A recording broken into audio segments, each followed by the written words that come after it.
Welcome to Revenue Boost, a marketing podcast, the ultimate resource for business leaders eager to skyrocket company growth.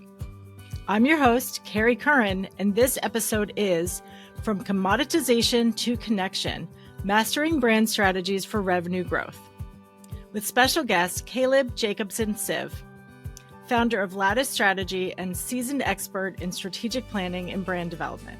In this episode, Caleb and I discuss bridging the gap between consumer insights and business growth.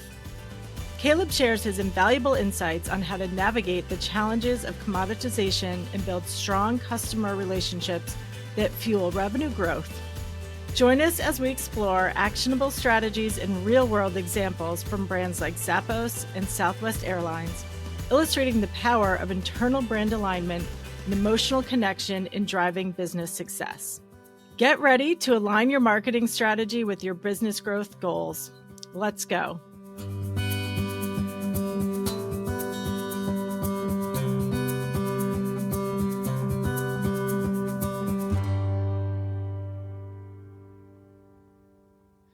So welcome, Caleb. Introduce yourself and tell us a little bit about your background and expertise. Sure, of course. I am the child of immigrants, actually. So I've always been fascinated by culture, just because my parents had such a different culture than my kind of friends and their parents. And that began sort of a long journey that actually led me to Central America and to the sort of study of anthropology. I was in history. I was in academia for many years. And ultimately decided that I wanted to work more in a team sport. And academia is very much a solitary sport. And I just love working and creating with other people. I find it motivating. And I love the kinds of conversations you have around solving a problem.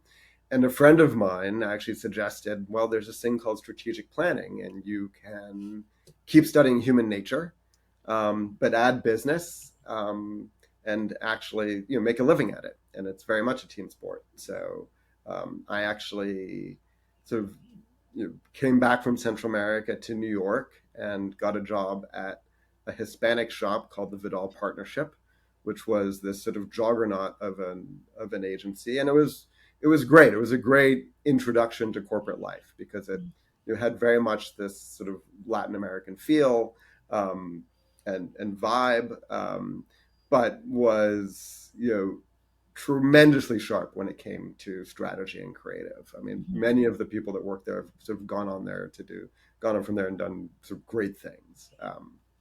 So sort of began there and then moved on to financial services for a long time, worked with Bank of America, and then healthcare and medical devices, and have done a range of spirits brands and beer brands. So that's one of the things I've loved about it too, is that you get to study people in sort of all their different habitats, and sort of and get very rich insights. But also the other thing I've loved about it too, and one of the reasons why I've struck out on my own, is that I love getting very close to the business. That's something we did very much when I was working in U.S. Hispanic marketing.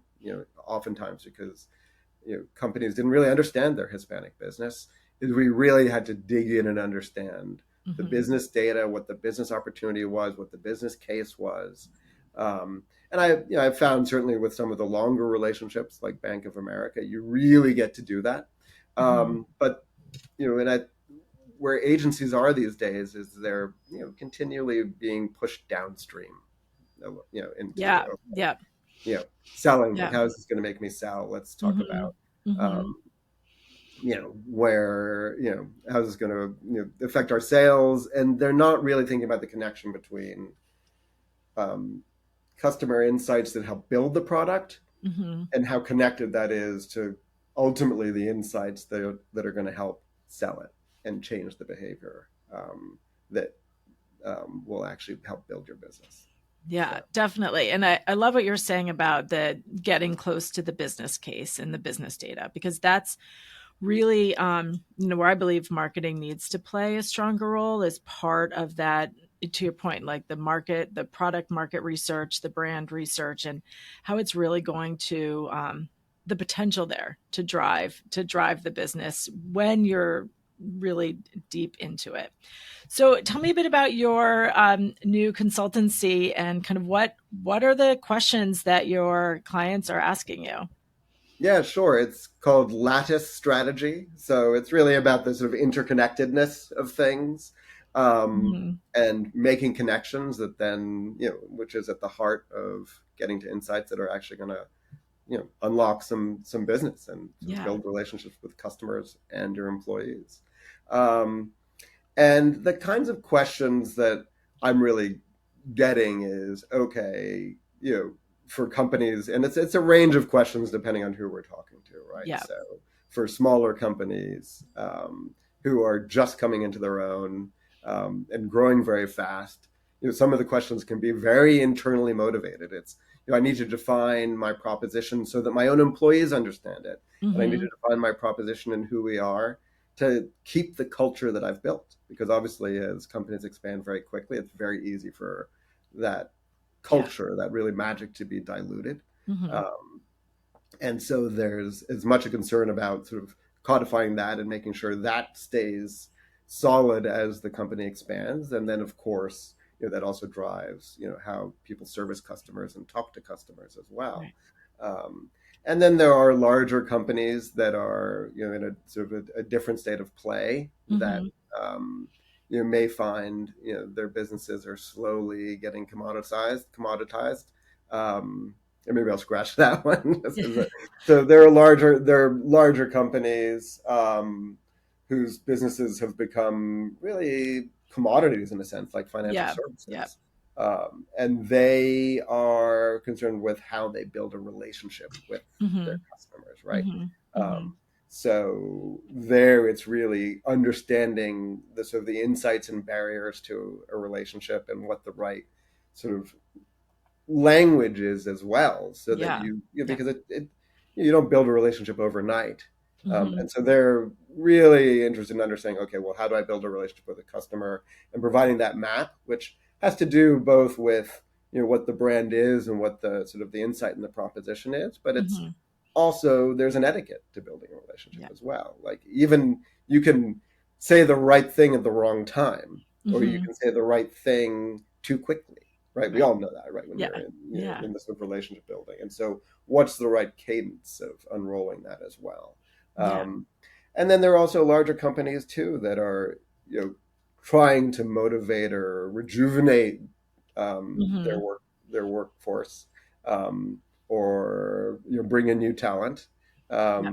And so there again, the brand work is very much about, um, how do I actually motivate my employees, but Mm-hmm. staying true to who we are externally. And so Yeah. those are the kinds of questions that we've been getting.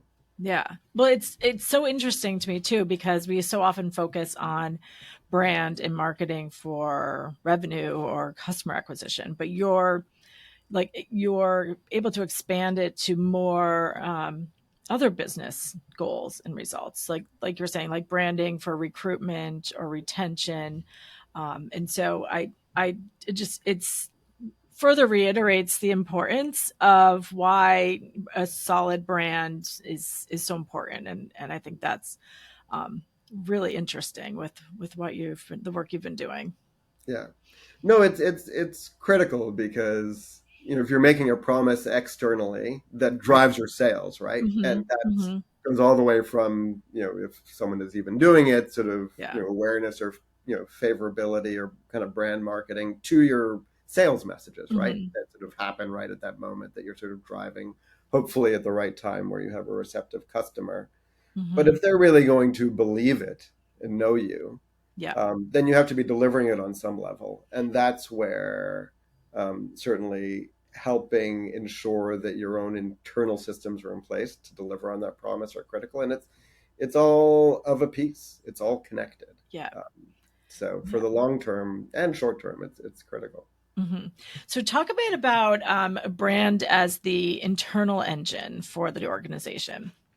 Sure. I mean, there, um, you know, a couple of examples. One very famous one, for example, is Zappos, right? Mm-hmm. Which who's really, its promise or positioning, however you want to call it, is about delivering happiness, Yeah. right?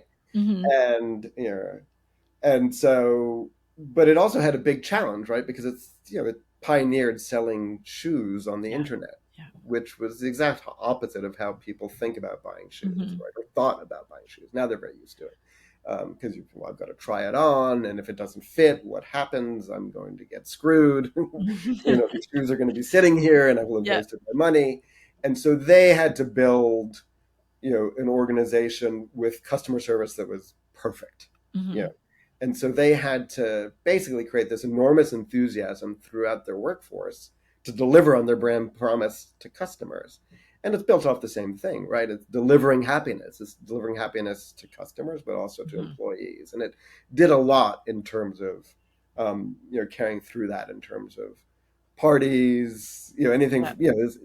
to benefits. But it really put its money where its mouth Mm-hmm. is in terms of supporting its employees as they're Mm-hmm. dealing with this sort of revolution in customer service that basically created a new category, which was sort Yeah. of, shoe buying on the internet, right? Mm-hmm. Which was counterintuitive to so many people. So that's one, wonderful example. Um, and then another is Southwest Airlines, which has Mm-hmm. run into a lot of trouble lately. It's been in the Yeah. news for a lot of bad reasons, but for a long time it was revolutionary, right? In Mm-hmm. terms of Mm-hmm.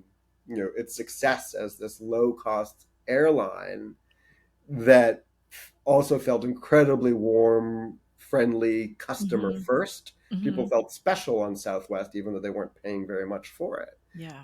And that had a lot to do with its positioning in terms Mm-hmm. of delivering a kind of a fun loving experience, but also, it's what you might call its brand house. And Yeah. one of its brand pillars of that house, sort of one of those things of holding up the house, was a servant's heart, right? Mm-hmm. And which is Mm-hmm. sort of this kind of, sort of playful version of a brand pillar. Some brands can be very serious about it, right? But Yeah. this was, um, and that they drove throughout their organization, right? And Mm-hmm. so the employees sort of bought into that, right? Yeah. Into everything that meant, right? A servant's heart, but also a little fun loving. And the brand also then delivered it through its services as well. I don't know if you Yeah. remember bags fly free, right? So they took this terrible pain point Yeah. in the airline Yeah. industry that, people seemingly couldn't get around, which was paying for your, checked luggage, and said Yeah. no. I mean, you're going with two checked bags are free.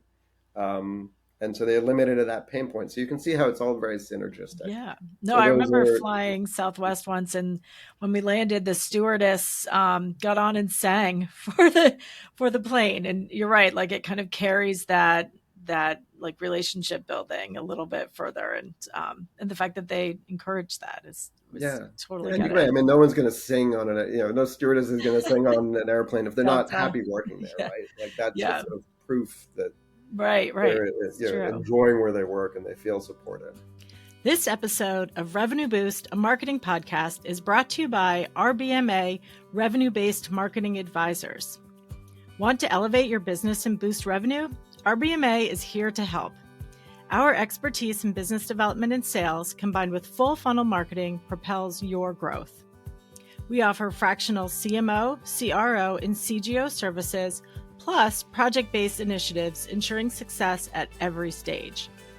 Our unique approach integrates marketing and sales, transforming them into a powerful growth engine. We specialize in B2B agencies, service providers, SaaS companies, and product firms to drive exceptional results. Visit our website to learn more and start your journey to unparalleled success. And now back to our program. Yeah. And so, no, that I love those examples because it just reiterates how critical it is for the brand to be part of the culture and hit all of the touch points.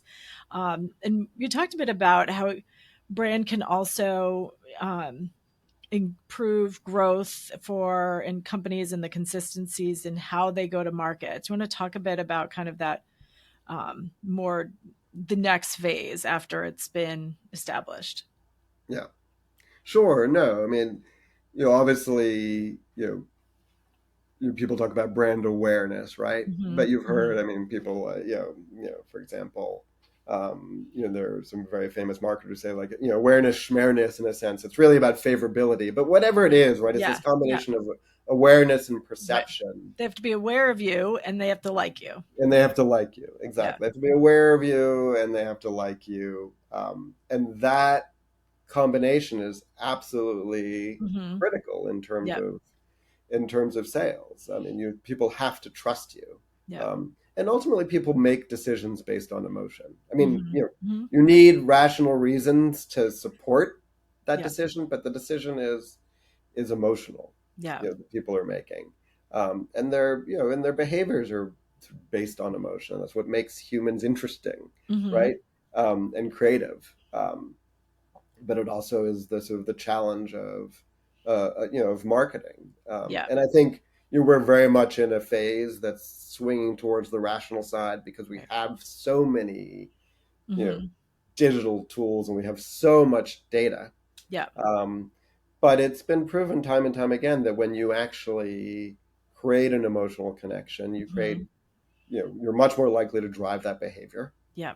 Yeah. um, and you're much more likely to get repeat behavior. Mm-hmm. Mm-hmm. So I think that's critical, and that's why brands, of course, exist, Yeah. um, and it definitely changes. We've seen, for example, when looking at Bank of America, um, that as you improve Mm-hmm. favorability, Yeah. which is a combination of ultimately sort of awareness and perception.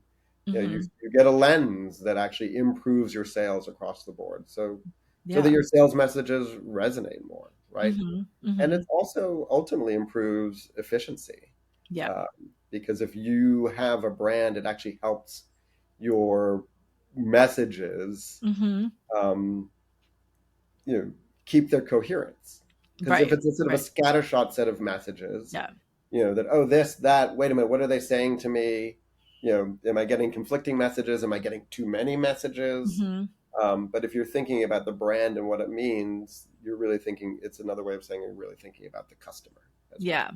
um, No, yeah. I love that because it's to your point, the branding and the awareness introduces the customer, the prospective customer to your brand or product or service, but it's that consistency of building that connection through that decision funnel or that customer journey, purchase funnel, whatever you want to call it. But there is that um, time between learning about the brand and driving the conversion. And, I keep thinking about the stronger the marketing message can be and the more consistent and more present, the easier it is going to be for the salesperson that takes that meeting or call because your audience is already very familiar with kind of ideally like yeah, what you have to offer and why they should care. So no, that makes so much sense. And I think, that's what you were saying at the beginning. It's as brands are and marketers or I should say companies are so hard focused on the sales part of it that we can't forget about the importance of that brand story strategy kind of carrying the customer to that point of sale. yeah, yeah. No, yeah, no, absolutely. And it's funny, literally 10 minutes before we got on together, Yeah. um, I got a phone call from a number I didn't know, which I ordinarily, ignore. But then it said healthcare. I was like, oh, and then it said Walgreens, Oh. right? Mm-hmm. And I have a loyalty program with Walgreens. I sort of divide my business probably between Walgreens and CVS. Yeah. I've Yeah. had a good experience. I mean, I know Walgreens. I've had a good experience there. Mm-hmm. They've been sort of successful creating somewhat of a relationship with me. So I answered. Yeah. They were trying to sell me a vaccine of some kind, Yeah. but nevertheless, I answered. Versus, Yeah. if Walgreens hadn't built a relationship with me, I never would have answered that call. Yeah. No, So I agree. And it does yeah, help when it tells you who it is. Um, no, this is great. And so I know you have some key tenets or principles that you follow when you're working with your clients for branding. Do you want to kind of talk through those or? the Yeah, most it's important really aspects. it's really a process in a sense, right? Like a set of, A and framework. so, Yeah. for me, obviously, it's you need to get to know the business as much Hmm. as you can, Hmm. right? And sometimes with clients, that can be a challenge because to them they've been like, okay, we've figured out the business, and now here's a marketing need Yeah. that I have, right? Hmm. But what actually happens is, if you sort of understand a little bit more of the business, sometimes you can, even because you start to know the customer, unlock an opportunity you never thought of, Hmm. right? Something that you hadn't considered. And the other, is that you start to really, then everything you deliver moving forward, even the sort of the channel considerations that you might Hmm. offer, are much more grounded. Yeah. So you begin with the business, and Hmm. one example of that, is we were immersed in the IRI data, Hmm. Hmm. for Tylenol, so OTC pain relief. Yeah. And one of the things that we ended up finding was that, Tylenol 8 hour, did very well with U.S. Hispanics, and there were all kinds of theories about it, but a lot of it had to do with a lot of the physical labor that Hispanics were doing, right, Hmm. and Hmm. needing that long-term pain relief. Um, and that's something that if we hadn't had access to that data, if Tylenol had been just treating us as sort of a downstream agency and not saying, okay, play with our business a little bit and see what you can Hmm. find, that never would have been discovered.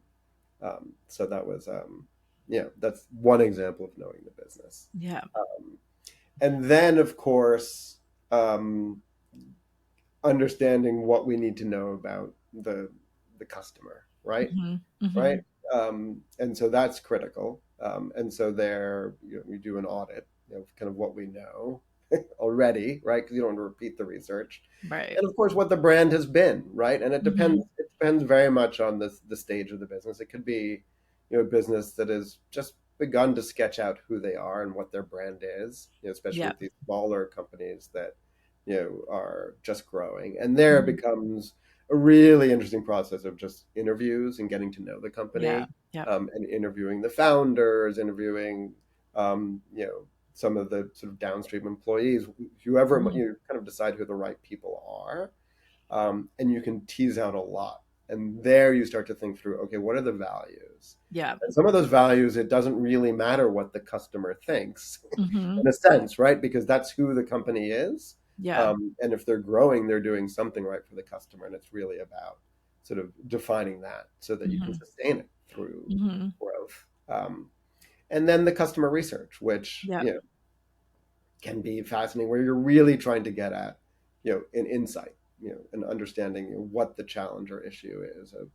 For example, for Home Depot, some B2B marketing with their professionals. We were going through a set of research where um, we did quant first and found price was the big thing, right? We're like, okay. Hmm. And we went and did qual just to fill it out. And it turned out it wasn't really price. That sort of built into price, Hmm. for these pros, was time.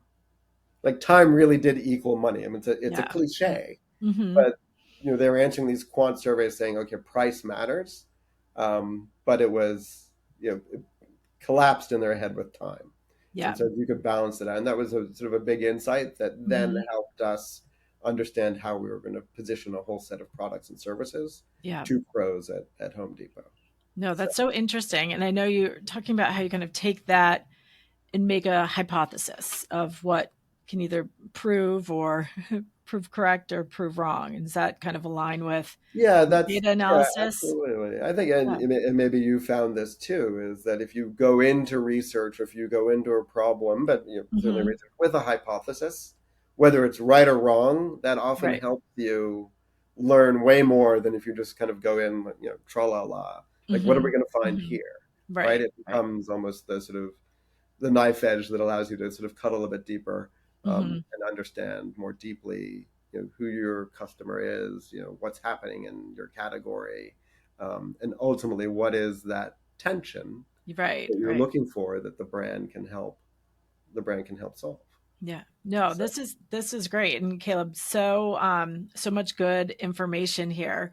Do you have a last kind of uh, nugget or insight to share with businesses that maybe need to look at their brand again, or have a business challenge that could be solved by branding? um, give me a second here for the final thing. Yeah. Um, I would say that we're you know at a time where there's so much to manage, Yeah. right? When Yeah. it comes to marketing, advertising, and even never mind all the sort of the product development, right? Hmm. Um, there's so much data. We're not even often scratching the surface of the data. Right. Right. Um, and so it then becomes critical just to create like a very clear set of tools Hmm. to understand really who your customer is, some simple ways of understanding, the various contexts in which you want to reach them, Hmm. and and then really figuring out, okay, what is that relationship I want with my customer? Defining that, like it Yeah. sounds kind of perhaps obvious, but if you actually take the time to define what kind of relationship you want with your customer and then think through, okay, how do we build that? And it's not going to be through some little email asking them to do something. It's got to Hmm. start earlier like that. You were talking about people, and Yeah. imagine the way one would react in a party if someone sort of got down to come over to my house. Yeah. Yeah. Right? Gotta Like you warm them need up to first. think about how you're introducing yourself, Yeah. Get them to what laugh at you're your really jokes offering. first. Yeah. Yeah, of course. So, Yeah. so I think that's critical. Is that if you're Yeah. interested in building relations with your customers, just think about it in some ways how you might think about it as you sort of meet people, because your customers are real people, and sometimes you can forget that because you have to think about them abstractly if you're building a business. Yeah. So, yeah. No, that's great. Well, thank you, Caleb. And this has been very informative and actionable. So thank you, and hope we can have you on again soon. Yeah, no, I would love to. And I just have one question for you, just as Yeah. um, is as you've been talking to people, right? Hmm. How has sort of brand and sort of brand connections come through? Because I know you've been talking to many different disciplines, but is there anything you've been hearing consistently that you think needs to be known? Yeah, no, thank you. That's a really good question. And I think that what's consistent right now in these days is that brand needs to be reprioritized and to be, once again, a very important investment in the marketing strategy. And, I think and so recommendations on how to make that business case, how to tie branding to the sales performance, how to convince the C-suite to invest in branding. And I think, the more stories we bring forward, to your point, and like what you were talking about today, of the importance of that customer connection and relationship, whether it's, a longer term B2B purchase or a shorter term kind of D2C engagement, it's just making sure that you're connecting all of that. And, you talked about consistency, you talked about the narrative, like it's so important that it's recognized as part of the what's going to propel the customer through that purchase funnel. So yeah, a lot of it's just reminding us of the importance and the how critical it is to invest. So it's a good Yeah. question.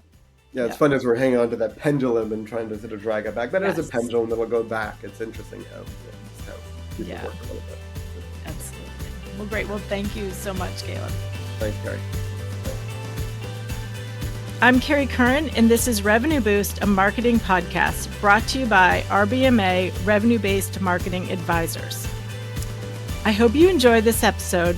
Stay tuned for our next episode, Startup Marketing Essentials, Transforming Passion into Profit.